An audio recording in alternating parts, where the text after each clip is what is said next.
राज्यातील शेतकऱ्यांना सोयाबीन हमीभाव फरकाची रक्कम द्या. माजी आमदार धीरज विलासराव देशमुख यांची शासनाकडे मागणी. केंद्राने दिलेली 24 दिवसांची मुदतवाढ कायम ठेवण्याची मागणी.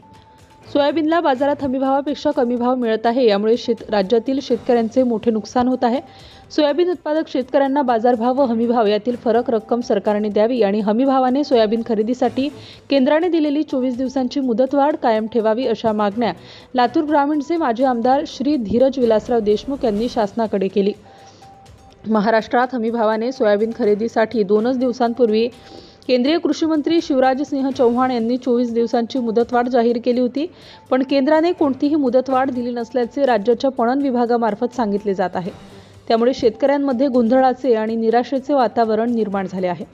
याकडे माजी आमदार श्री धीरज विलासराव देशमुख यांनी शासनाचे लक्ष वेधून घेतले आहे.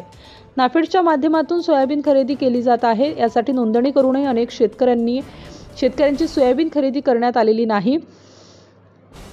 त्यामुळे शेतकऱ्यांना मोठ्या संकटाचा सामना करावा लागतोय. शेतकरी बांधवांना दिलासा देण्यासाठी 24 दिवसांची मुदतवाढ कायम राहावी म्हणून राज्याचे मुख्यमंत्री उपमुख्यमंत्री यांनी आज संवेदनशीलतेने लक्ष घालावे. राज्यातील नोंदणी केलेल्या 7,64,654 शेतकऱ्यांपैकी 2,53,000 शेतकऱ्यांच्या सोयाबीनची खरेदी अद्याप झालेली नाही. अनेक शेतकऱ्यांना नोंदणीही करता आलेली नाही. याची सरकारने गांभीर्याने दखल घ्यावी.